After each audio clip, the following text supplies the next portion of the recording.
안녕하세요. 시니어가 들려주는 내가 알고 있는 걸 당신도 알게 된다면 의 발표를 맡게 된 이성민이라고 합니다. 많은 분들이 이미 이 제목을 보고 알고 계시겠지만 이거는 원래 유명한 베스트셀러의 제목이에요. 예전에 코넬 대학교에 계신 칼 필레머라는 교수님이 오랜 시간에 걸쳐서 1000명이 넘는 70세 이상의 각계각층 사람들을 만나 뵙고 이분들의 지식과 통찰력이야말로 우리 현재 인류의 진정한 유산이 아닐까라는 계기에서 집필하게 된 책이라고 합니다. 물론 제가 그분들만큼의 지식이나 통찰력이 있는 것은 아니지만 그래도 시니어가 주니어에게 들려준다 이 점이 어느 정도 일맥상통하는 면이 있는 것 같아서 조금은 부끄럽지만 이렇게 한번 과감하게 제목을 채용해 보았습니다. 먼저 간단히 제 소개를 드리자면 저는 현재 넷플릭스의 데이터 플랫폼 인프라스트럭처라는 팀에서 많은 데이터 사이언티스트 분들과 아날리틱스 분들이 보다 편리하게 작업하실 수 있도록 그분들에게 작업 환경과 많은 툴들을 제공해드리는 그런 역할을 하고 있습니다. 오늘 발표를 통해서 여러분들에게 꼭 한 가지만큼은 전해드리고 싶은 내용이 있었는데요. 그건 조금 부정적인 내용이긴 하지만 모두 좋아하든 싫어하든 실패는 반드시 찾아올 수밖에 없다는 점입니다. 실패에는 제가 나쁜 코드를 작성하고 프로덕션을 다운시키고 릴리즈 기한을 지키지 못하고 이런 식으로 많은 실수를 통해서 배우고 성장하는 부류의 실패도 있지만 때로는 제가 전혀 컨트롤할 수 없는 곳에서 찾아오는 실패도 있다는 점을 말씀드리고 싶었어요. 여기 경력의 제일 아래쪽에 보시면 오라클 솔라리스 OS라고 되어 있는데요. 이걸 보시면 아시겠지만 제가 제일 처음 일을 시작할 때는 인프라스트럭처도 데브옵스도 아닌 운영체제 개발자로 일을 시작을 했었고요. 제가 이렇게 일을 했던 회사 부서도 웹과는 전혀 관련이 없는 일들을 하고 있었고요. 팀의 개발 방식 자체도 옛날 교과서를 보면 나올 법한 굉장히 보수적이고 전통적인 방식의 소프트웨어 개발 방식을 사용을 하고 있었던 팀이었어요. 물론 당시에 회사 자체는 만족하면서 잘 다니고 있었지만 제가 이렇게 순수 소프트웨어에서 웹 회사로 넘어가게 된 계기가 한 가지 있었어요.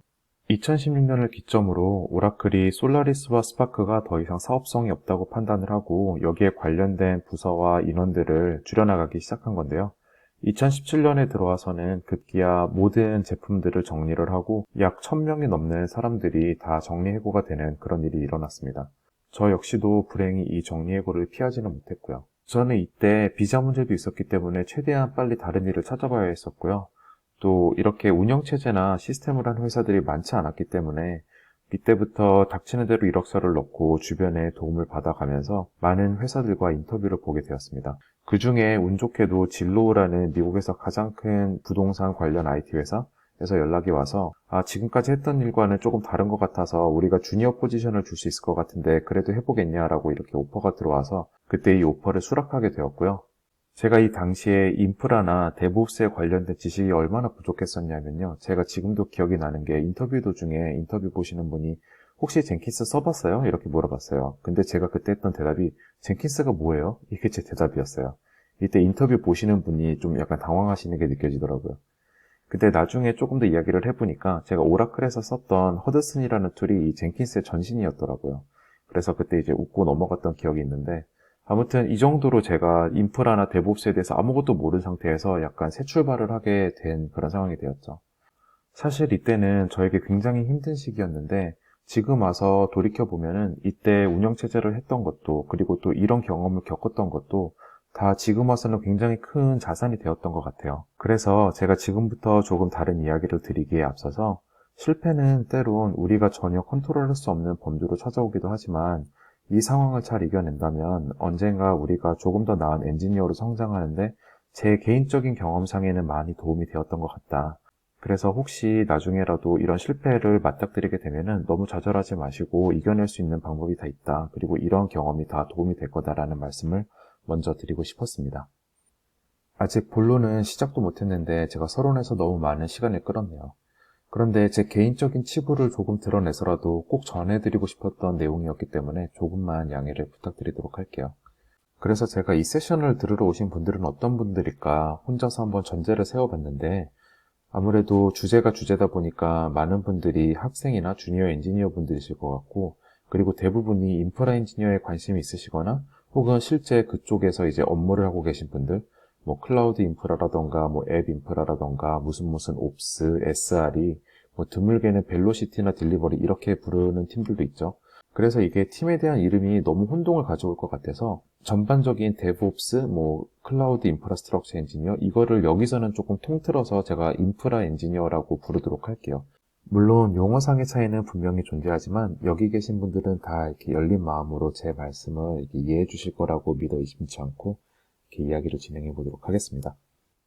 제가 지금까지 많은 주니어 인프라 엔지니어 분들을 만나고 이야기를 하면서 느꼈던 점 중에 하나는 생각보다 많은 분들이 자신들이 일반적인 소프트웨어 엔지니어와는 다르다라고 생각하시는 분들이 많다는 점이었어요.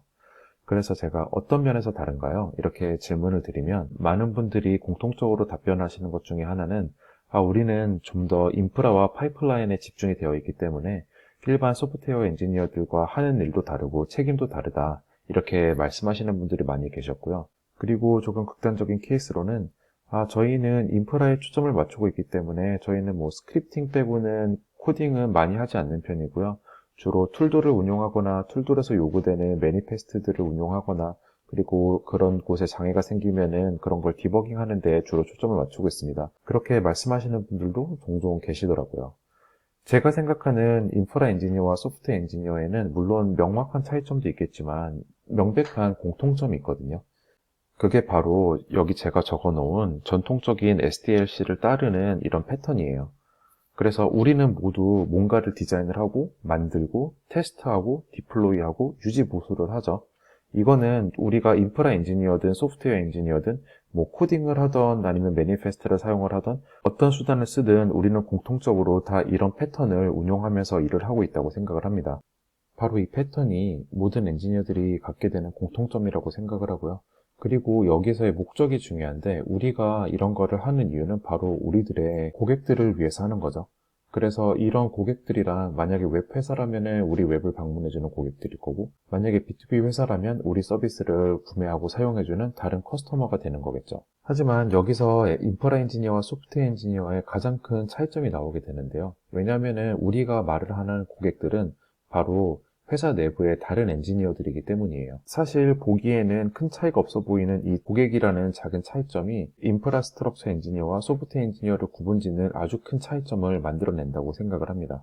여기 이 그림은 우리가 인터넷에서 DevOps라고 찾아보면 가장 흔하게 찾아볼 수 있는 도식도인데요. 여기 왼쪽에 데브 쪽을 보시면 플랜부터 주황색의 릴리즈까지는 우리가 기존까지 해왔던 SDLC의 패턴과 크게 다르지 않는 것을 볼 수 있고요. 그리고 오른쪽에 보시면은 컨피규어 모니터링 등의 약간 오퍼레이션적 측면이 확장되어 있다. 이런 느낌으로 보시면 될 것 같아요. 그래서 제 개인적인 견해로는 인프라 엔지니어들도 오퍼레이션과 아키텍처 등의 개념이 확장되었을 뿐 본질적으로는 소프트웨어 엔지니어들과 크게 다르지 않다. 특히 우리 모두가 우리 고객들을 위해서 새로운 피처를 개발하고 버그를 수정하고 이렇게 도움을 준다는 점에서는 소프트웨어 엔지니어나 인프라 엔지니어는 크게 다르지 않다고 봅니다. 단 우리 인프라 엔지니어들의 경우에는 다른 고객들이란 바로 우리 사내에 있는 다른 엔지니어들이 될 가능성이 매우 높겠죠.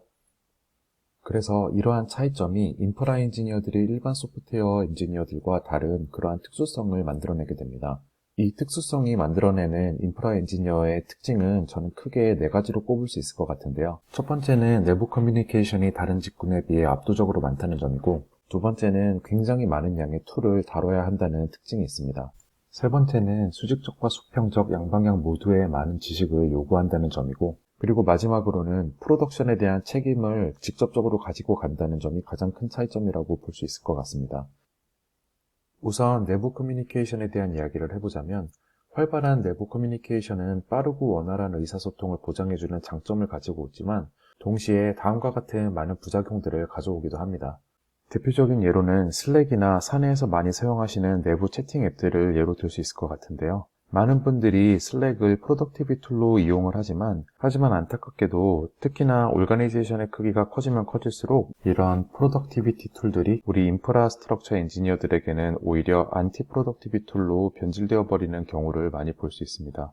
예를 들어 다른 팀의 한 엔지니어가 인프라스트럭처에 대한 질문이 있을 때 한 인프라 엔지니어에게 직접적으로 개인 메시지를 보낸다던가 혹은 개인 메시지를 보내지 않더라도 서포트나 팀 채널 등에서 특정 엔지니어를 계속 멘션한다던가 이런 패턴으로 활용되다 보면 그 엔지니어는 계속 서포트를 하는데 모든 시간을 할애하게 되고 결과적으로 자신의 해야 할 일을 끝내지 못하는 이런 악순환의 고리로 이어지는 경우가 많이 있습니다.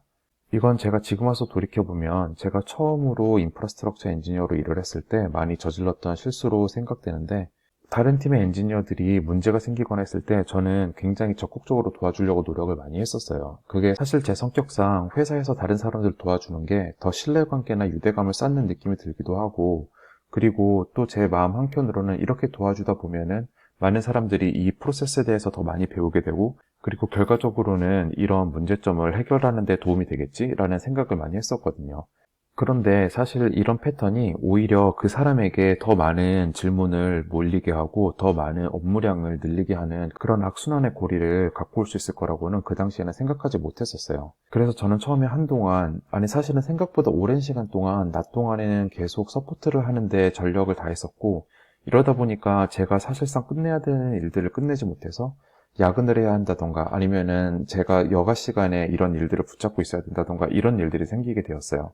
근데 그 당시에는 워낙 의욕이 넘치던 시기였기 때문에, 아, 이게 워낙 당연한 거고 내가 이렇게 하다 보면은 나도 더 많은 걸 배울 수 있겠지라고 생각을 했는데, 그런데 현실은 제가 그때까지 기꺼이 했던 그런 행동들이 저에게 더 많은 인터럽션을 가지고 오고, 또 나아가서는 회사 전반적으로 좋지 않은 문화를 제가 만들고 있다는 사실을 깨닫는 데는 생각보다 굉장히 오랜 시간이 걸렸어요.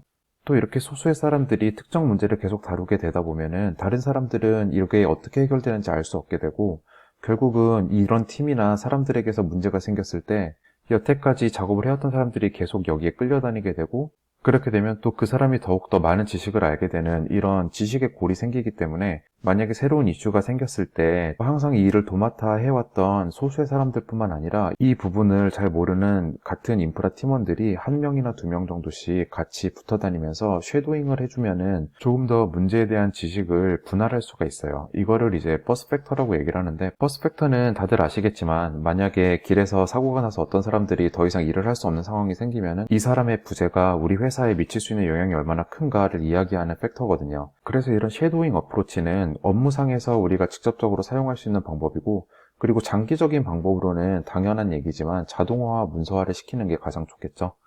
이와는 반대로 우리 플랫폼에 문제가 생겼거나 변경사항이 생겨서 우리 유저들에게 이런 변경사항을 전달해줘야 될 경우가 생기면, 우리는 항상 필요로 되는 것보다 더 적극적인 커뮤니케이션을 해주는 게 굉장히 중요해요. 왜냐하면 우리 인프라에서 제공하는 서비스들은 보통 많은 엔지니어들이 의존하고 있는 서비스일 경우가 많기 때문에, 우리가 적극적으로 소통을 해주지 않는다면 변경이 있을 시에 많은 혼란을 야기할 수 있고, 또 그를 통한 갈등이 생길 수 있거든요. 예를 들어서 우리가 제공해오던 CI/CD 파이프라인에 변경이 생긴다던가, 인프라의 변경사항이 생긴다던가, 혹은 특정 API 서비스가 곧 중단된다던가, 이런 식의 큰 변경사항이 있을 때는 항상 몇 주 전 혹은 프로젝트의 규모에 따라서 몇 달 전부터도 이메일, 슬랙, 팀 미팅 등을 통해 갖고 사람들에게 적극적으로 이 변경 사항에 대해서 고지를 해주고, 만약에 데드라인에 임박해서도 여태까지 액션을 취하지 않고 있는 그런 유저들이 있다. 그럴 때는 심지어 개개인이나 팀을 직접 찾아가서라도 이런 커뮤니케이션을 적극적으로 해주는 게 굉장히 중요합니다.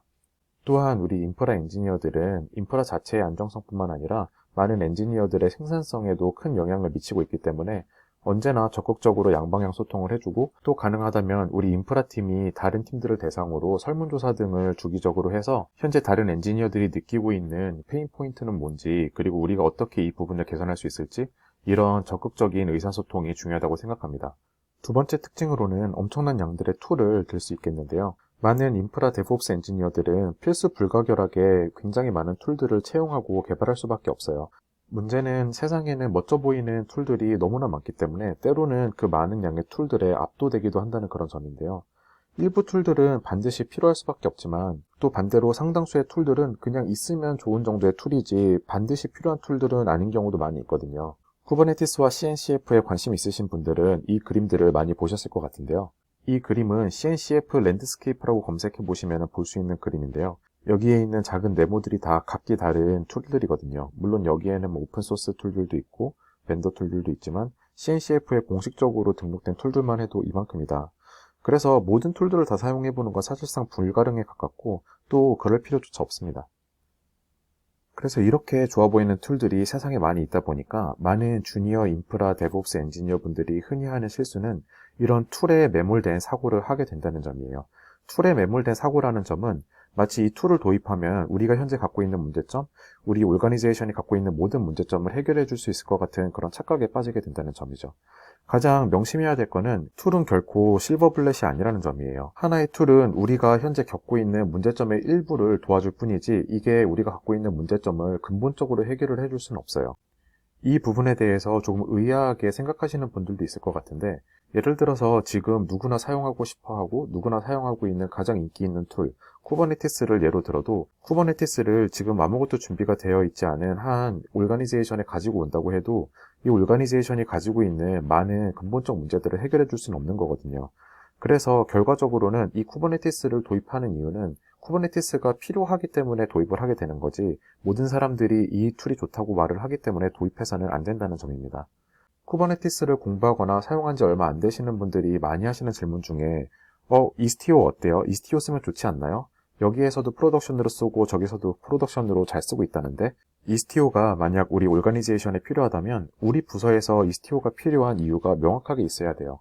그래서 우리가 이 문제를 해결하기 위해서 필요한 툴이 뭐가 있을까? 그 중에 후보군이 되는 게 이스티오여야지, 다른 회사에서는 다 이스티오를 쓴다는데? 그래서 이런 접근으로 툴을 설치하고 운용을 하다 보면 오히려 생산성을 급격하게 저하시키는 결과를 가지고 올 수 있습니다.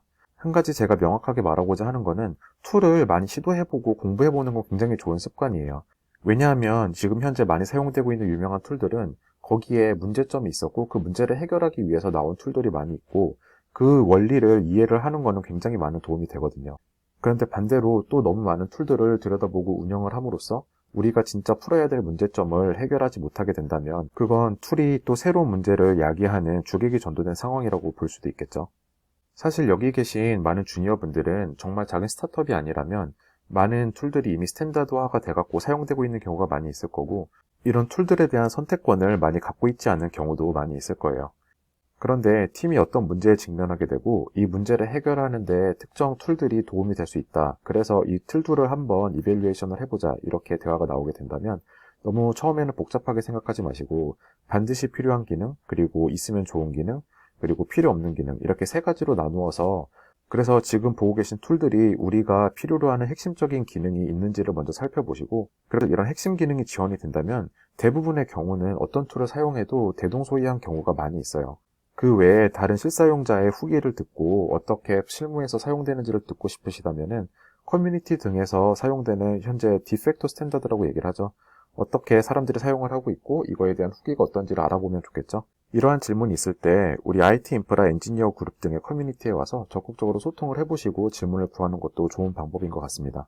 그리고 이게 제가 말하고자 하는 가장 핵심적인 내용이라고 생각을 하는데, 툴 자체보다 그 툴이 어떻게 작동되는지 그 원리를 이해하는 게 굉장히 중요합니다. 제가 도입부에서 경고를 했던 것처럼 툴에 매몰된 사고가 아닌 이 툴이 작동되는 원리를 이해하고 이 지식을 습득하는 거야말로 그 툴에서 가지고 있을 수 있는 값진 재산이거든요. 그래서 만약에 이 도구가 우리가 가지고 있는 문제를 일부 해결해 주지만 우리가 가지고 있는 모든 문제를 해결해 줄 수 없다, 이런 경우에는 다른 툴들이 나오기를 기다리는 게 아니라 과감하게 새로운 툴들을 만들 수 있는 그런 지식과 능력이 필요하겠죠. 그래서 예를 들어서 어떤 오픈소스 툴이 우리가 해결하고자 하는 문제점을 해결해 주는 것 같다, 이런 경우에는 그냥 단순히 툴을 갖다 쓰는 게 아니라 이 툴이 어떤 문제를 풀기 위해서 나왔는지 그 배경을 좀 이해를 하면은 우리가 직면하고 있는 문제에 알맞은 툴인지 아닌지 더 잘 알 수 있어요. 때로는 우리 쪽의 문제를 일부 해결해 주지만 이런 부분이 없어서 아쉽다 하는 그런 프로젝트가 있다면 라이센스에 따라서는 이런 프로젝트를 포크를 해서 우리 내부적인 상황에 좀 더 맞는 형태로 변경해서 사용을 한다던가, 만약 이것도 여의치 않다면 필요에 따라서는 직접적으로 툴을 만들어낼 수 있는 그런 능력도 필요하겠죠.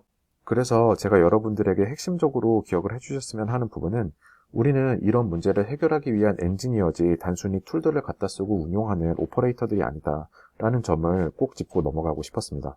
그런데 이 부분을 들으시다가 이렇게 질문하시는 분들도 있을 것 같아요. 아니 그런데 쿠버네티스처럼 유명한 툴들은 다른 회사들에서도 대부분 다 사용하고 이런 거는 수정할 건덕지가 없는 거 아니에요? 이렇게 질문하실 수도 있을 것 같아요. 그런데 미국의 많은 대기업들이 실제로 자체 컨테이너 오케스트레이션들을 사용하고 있는 경우가 많이 있어요. 물론 구글의 보그 같은 경우에는 다들 알고 계시듯이 쿠버네티스의 전신이지만 다른 회사들 역시 이런 컨테이너 오케스트레이션 기술을 쿠버네티스가 나오기 이전부터 사용했던 경우가 많거든요. 그래서 대표적으로 우버의 펠로톤이나 넷플릭스의 타이터스 같은 경우에는 기존에는 아파치 메소스 기반으로 이런 인터널을 만들어서 자체 툴들을 구성을 했고요. 특히 타이터스 같은 경우에는 지금 현재 쿠버네티스 기술이 나오면서 쿠버네티스를 직접적으로 바로 채용을 하지 않고 쿠버네티스에 있는 일부 코어들만 빼서 우리 타이터스의 코어들로 대체를 하고 있어요. 아니 그러면은 여기서 드는 의문점 중에 하나는 그럴 바에는 차라리 쿠버네티스를 갖다 쓰면 되지 않나? 이렇게 생각하실 수도 있어요. 그런데 이렇게 큰 규모의 회사들은 자체에서 오랜 시간 생산해온 툴들이 많기 때문에 쿠버네티스라고 하더라도 이 모든 문제점을 해결해 줄 수 없거든요. 제가 이 세션을 맡고 준비를 하게 되면서 생각을 했던 게, 이곳에 제가 아는 정말 훌륭한 시니어분들이 많은데 그분들의 조언을 여기 계신 분들에게 들려드릴 수 있다면 얼마나 좋을까라는 생각을 했어요. 그래서 제가 존경하는 제 주변에 있는 엔지니어들한테 혹시 주니어 인프라 엔지니어들한테 해줄 수 있는 조언이 있냐, 그거를 좀 남겨줄 수 있겠냐 제가 부탁을 좀 했거든요. 그래서 받게 된 조언 중에 하나가 이것과 관련이 있는 조언이어서 제가 이곳에서 소개를 해드리고 싶어요. 이 조언은 현재 깃허브의 SRE 엔지니어이자 한때 저의 테크리드이자 멘토였던 에릭으로부터의 조언입니다. 이전 슬라이드에서 제가 말씀드렸던 조언과 마찬가지로 도구와 기술의 역사를 이해하는 데 노력을 해보라는 그런 조언인데요. 여기서 예를 들고 있는 툴은 카프카인데요. 현재 카프카는 범용적인 펍섭 메커니즘을 위해서 많이 사용되지만 처음 만들어졌던 이유는 데이터 센터의 비콘 로그를 수집하기 위해서 만들어졌다 이런 내용입니다. 지금 현재는 많은 변화를 거쳐 현재의 모습이 되었지만 카프카가 처음 오픈소스가 됐을 시점에서는 사람들이 다양한 시도를 하다 보니 굉장히 많은 시행착오를 겪게 되었다고 합니다. 세 번째 인프라 엔지니어의 특징으로는 다른 직군에 비해 비교적 넓고 깊은 지식 범위가 요구된다는 점입니다.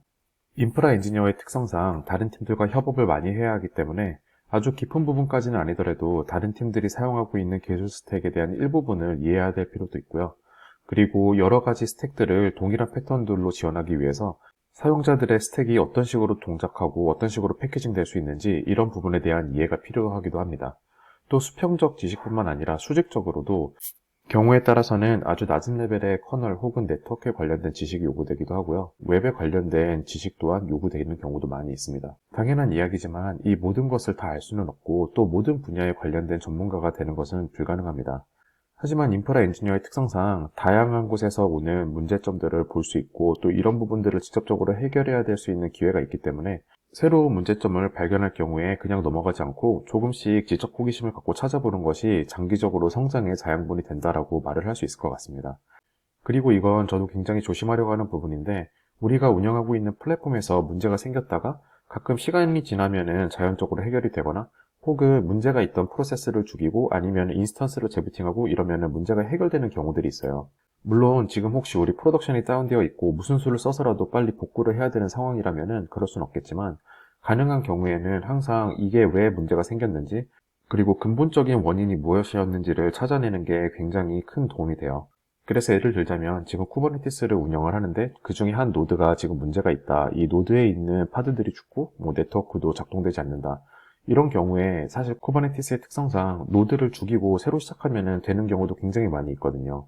그래서 이런 경우에 그냥 빠른 임시방편으로 문제를 해결하지 마시고 예를 들면 이 노드를 노드풀에서 빼갖고 잠깐 뒀다가 시간을 오랜간 들여서 이런 문제가 왜 발생했는지 자세하게 디버깅을 해보시는 게 조금 번거로울 수는 있지만 큰 도움이 될 수 있을 거라고 저는 생각을 합니다. 많은 인프라 엔지니어 분들이 공감하실 수 있을 것 같은데 흔히 삽질이라고 하죠. 이런 거를 오랜 시간 동안 들여다보고 좀 디버깅을 해보는 게 사실은 실력을 늘리는데 굉장히 큰 도움이 많이 되거든요. 그래서 이런 문제가 생겼을 때 단순히 문제 해결을 목적으로 두지 마시고 이 문제를 알아보고 또 이 문제를 통해서 어떤 것을 배울 수 있는지를 장기적으로 보는 게 제 생각에는 많은 성장에 도움이 되는 부분이라고 생각을 합니다. 마지막으로 인프라 엔지니어들의 가장 중요한 부분이자 가장 큰 차별점이라고 할 수 있겠죠. 인프라 엔지니어들은 프로덕션의 안정성에 직접적으로 연관이 있기 때문에 인프라 엔지니어들은 자기들이 그랬던 남이 그랬던 필연적으로 아우티지를 마주할 수밖에 없어요. 저 역시도 굉장히 다양한 크고 작은 아우티지들을 경험을 해왔고요. 심지어 저는 이건 굉장히 식은땀 났던 경험인데 제가 전에 다니던 회사에서 가장 피크 시간에 5분 정도 전체 시스템을 다운시켜 봤던 적도 있습니다. 이런 아우티지들은 자신 본인이나 혹은 우리 팀에서 이런 문제를 일으킬 수도 있지만 때론 인프라와 전혀 관계없는 다른 팀의 개발자가 잘못된 코드를 통해 갖고 서비스에 영향을 미쳐서 일어나는 경우도 있어요. 그렇지만 우리 인프라 엔지니어들이야말로 프로덕션 안정성의 일선에 있는 사람들이기 때문에 누가 이런 거를 고장냈던 상관없이 저희들이 쉽게 비판받을 수 있는 입장이 있거든요. 이런 사실은 인프라스트럭처의 어깨를 굉장히 무겁게 하고 스트레스를 주고 또 때로는 굉장히 좌절스럽게 만들기도 하는데요. 물론 이런 사고가 우리가 아닌 다른 엔지니어들의 실수로 일어났을 경우에 굉장히 억울할 수도 있겠지만 사실 저는 이런 부분은 인프라 엔지니어로서 다 받아들이고 그리고 개선해야 될 문제점이라고 생각을 합니다. 이런 사건, 사고가 일어날 때마다 서로 잘잘못을 따지고 논쟁을 하는 것은 굉장히 소모적이라고 생각을 하고요. 더 생산적이고 중요한 방법은 서로의 잘잘못은 배제하고 이런 일이 왜 일어났고 또 어떻게 하면 미래에 이런 비슷한 일이 일어나는 것을 방지할 수 있는지 기술적뿐만 아니라 문화적 방면에서 서로 토의하고 개선해 나가는 게 가장 중요한 부분이라고 생각을 해요. 그래서 이게 만약 특정 시스템이나 소프트웨어의 문제점으로 드러났다면 그거에 대한 더 옵서버빌리티를 강화하고 모니터링을 강화하고 그런 방식으로 더 튼튼한 가드레일을 쌓아가면 되는 일이고요. 그리고 이 문제가 프로덕션에서 발생했다면 우리가 왜 더 낮은 단계의 환경에서는 이 부분을 캐치하지 못했는가? 인프라나 데브옵스 엔지니어들에게 개발 환경은 굉장히 중요한 부분이거든요. 이건 제가 비교적 주니어 엔지니어였을 때 있었던 일화인데요. 저희 파트너팀이 굉장히 중요한 코어 API 서비스를 릴리즈를 하게 되었고 이 릴리즈에 대한 CI/CD 파이프라인을 우리 팀에서 구성을 하게 됐어요. 그래서 저희가 이 CI/CD를 구성을 할 때 저희는 당시 4개의 환경을 놓고 사용을 했거든요. 보통은 회사마다 적게는 2개에서 한 4개 정도의 환경들을 이렇게 사용을 하고 이름도 조금씩은 다를 거라고 생각을 했는데 어쨌든 environment를 구성하는데 가장 중요한 것 중에 하나는 각 환경들이 동일한 패턴으로 구성을 해야 되거든요. 예를 들어서 기본적으로 데브 환경이나 프로덕션에서 사용되는 환경 변수라던가 프로퍼티라던가 이런 것들은 다를 수 있겠지만 하지만 데브에서 테스트하고 릴리즈하는 패턴 그리고 프로덕션에서 테스트하고 릴리즈하는 모든 패턴들은 다 동일해야 하거든요. 그때 저희도 당연히 데브부터 프로덕션까지 같은 패턴을 이용을 해서 CI/CD를 구성을 하고 있었는데 각 테스트별로 로드 테스팅을 하는 부분이 있었어요. 그래서 저희 파트너 팀의 개발자들이 데브 환경으로 릴리즈를 하면 저희 파이프라인이 자동으로 로드 테스팅을 구성을 해서 이 데브 환경에 있는 파드들이 자연스럽게 스케일이 되는지 그리고 스케일을 할 때 문제점이 없는지 이런 부분들이 다 매트릭을 볼 수 있도록 이렇게 구성을 해놨었어요. 그래서 그때 이제 제가 각 환경별로 스트레스 테스트를 하는 거를 구성을 하다가 테크리드한테 물어봤어요. 그러면은 우리 프로덕션에 릴리즈하고 나서는 스트레스 테스트 안 해도 되겠네? 그랬더니 테크리드가 굉장히 당연하던 표정으로 아니 프로덕션에서도 테스트를 해야지 무슨 소리야 이렇게 얘기를 하는 거예요. 그때 당시에 제가 순진하게 생각했던 거는 프로덕션은 굉장히 중요한 거기 때문에 함부로 로드 테스팅을 하면 안 된다 이렇게 생각을 했던 거고 테크리드 입장에서는 프로덕션 또한 환경 중의 일부이기 때문에 프로덕션 릴리즈를 하고 로드 테스팅을 해도 전혀 문제가 없어야 된다. 오히려 지금 방금 릴리즈한 카나리 풀이 프로덕션에서 잘 작동하는지 빠르게 확인하고 롤백을 할 수 있기 때문에 오히려 관정되어야 한다라는 이야기를 듣고 아 하고 깨달음을 얻은 순간이 있었습니다. 이렇게 각 환경별로 똑같은 패턴의 파이프라인을 구성함으로써 프로덕션에서 예상치 못하게 생길 수 있는 아우티지들을 사전에 발견하고 이런 부분에 대해서 강화를 하고 이런 패턴으로 작업을 보장해 줄 수 있는 게 바로 환경들이기 때문에 이런 환경들을 잘 유지하는 것들이 굉장히 중요하겠죠. 그래서 다시 한번 아까 전에 말씀드렸던 인프라 엔지니어들의 마음가짐으로 돌아가서 우리는 좀 약간 모든 것을 포용하는 멘탈이 필요해요. 가끔은 굉장히 스트레스를 받기도 하고 또 특정 몇 개의 팀들이 상습적으로 프로덕션에 문제를 일으키기도 하고 이러면 서로 간에 굉장히 힘들어지는 상황이 오거든요. 이럴 때일수록 아까 전에 제가 말씀드렸던 것처럼 서로 간의 잘잘못을 배제하고 왜 이런 문제가 계속 발생을 했는지 기술적과 문화적인 양방향이라고 말씀을 드렸었죠. 그래서 우리는 기술적으로 이런 거를 막을 수 있는 방법을 최대한 지원을 해주는 게 인프라 엔지니어들의 의무라고 생각을 하고요. 만약에 우리 프로덕션을 망가뜨리는 게 우리 외부 고객들이라면 우리가 외부 고객들을 손가락질을 할 수는 없잖아요. 우리 스스로 이런 부분에 대한 문제점을 방지하고 강화를 해야죠. 살짝 과장을 더하자면 사실 많은 엔지니어들의 멘탈리티가 왼쪽과 같은 경우가 되게 많아요. 데브 환경에서 됐으니까 그 이후부터는 내 책임 아니지 뭐. 이거는 인프라 엔지니어들이 책임져야 하는 거 아니야? 이런 경우가 굉장히 많이 있기 때문에 우리는 좀 더 프로덕션에 가까운 낮은 환경들을 지원을 해주고 그래서 프로덕션에 있을 수 있을 법한 아우티지를 미연에 방지할 수 있는 강력한 가드레일을 만들어 주어야 한다. 이런 부분들을 우리가 확실하고 책임감 있게 지원해주지 못한다면 끊임없는 문제점과 끊임없는 핫픽스와 또 핫픽스를 하다 보니 제대로 테스트되지 못한 또 문제점과 이런 악순환의 고리를 만드는 데브 옵스가 아닌 데브 옵스의 길을 가면 안 되겠죠. 오늘 이렇게 시간을 내어서 이 세션을 들으러 와주신 분들께 진심으로 감사를 드리고요. 제가 다른 시니어 인프라 엔지니어들에게 부탁했던 조언 중 두 번째이자 그리고 제가 가장 좋아하는 제인이라는 친구의 메시지로 이 프레젠테이션을 마무리할까 합니다. 이 친구는 실력도 굉장히 뛰어날 뿐만 아니라 여태까지 함께 일했던 인프라 엔지니어들 중 가장 긍정적인 사람이라 너무 배울 점이 많았던 친구였어요. 이 친구가 해준 조언은 우리가 아무리 인프라를 잘 운영하고 좋은 툴들을 제공을 해줘도 보통은 사람들이 이에 대해 별로 감사하지 않고 또 문제가 생길 경우에는 쉽게 비판받는 직군이라고 힘들어할 수 있을 것 같은데, 비록 우리가 하는 일들이 눈앞에 보이는 무언가를 만드는 일은 아니지만 사실은 미래의 인터넷 기술을 만들고 스케일하는 영광스러운 일이다. 그렇기 때문에 좌절하지 말고 자신의 일에 대한 자긍심을 가져라, 이런 이야기입니다. 오늘 제가 생각했던 것보다 굉장히 긴 세션이 됐는데 이렇게 참여해 주셔서 너무 감사하고요.